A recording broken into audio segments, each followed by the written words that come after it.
put up with this shit. Another year, another Halloween. I used to love this as a kid.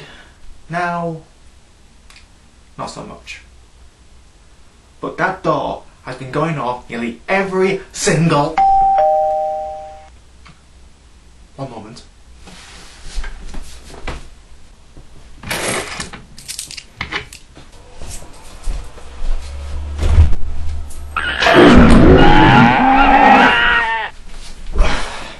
See what I mean?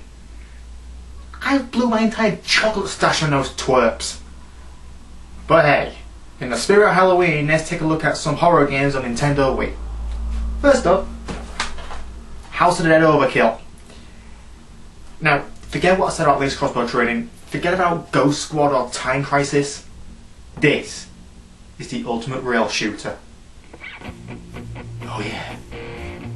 By staging the presentation in the form of a grindhouse movie, there is finally a legitimate excuse for an outlandish story to be combined with lousy voice acting often found in House of the Dead titles. The presentation really makes this game exceptional. The game starts off with a nice little go-go show that sets the stage for violence and vice that is typical for the grindhouse film. The storyline is very simple in its arc, but it's a few twists and turns that makes it rather interesting. Now, I don't need to talk about the core gameplay. I mean, you point something you don't like, you pull the trigger, headshot! There are a few new features such as buying and upgrading weapons, a DNA strand that causes a slowdown effect, and a load of unlockables in the game's gallery. Any fans of Quentin Tarantino or movies that are just over the top in violence and F-bombs will certainly appreciate this game. It's an easy game to learn for non-gamers, and the co-op mode fits well with the storyline.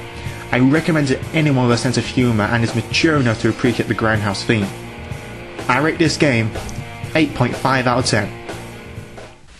Next up, Dead Space Extraction. Yes, it's another rail shooter, but unlike House of the Dead Overkill, Dead Space isn't as frantic or over the top. Instead, it goes for a more atmospheric approach while telling a well-written story from a first-person perspective. And let's not forget the Hollywood-style jump-out scares from the last game. I know it's trying its best, but Dead Space is not scary.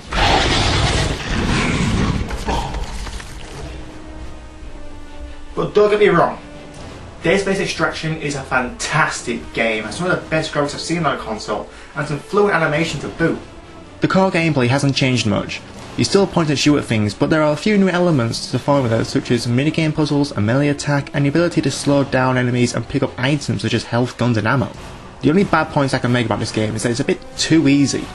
It's pretty short, only 10 chapters, and it's repetitive, so it's best to play every now and again.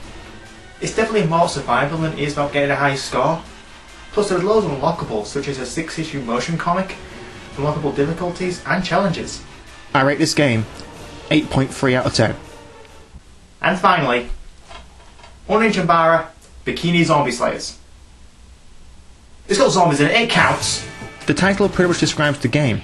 You're a bikini-clad sword wielder slicing up zombies. And I'm pretty sure some nerds out there are praising the heavens that this game even exists.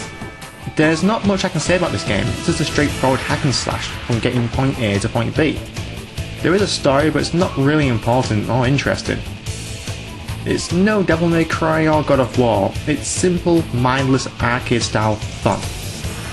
And a lot of blood. I rate this game 5.9 out of 10.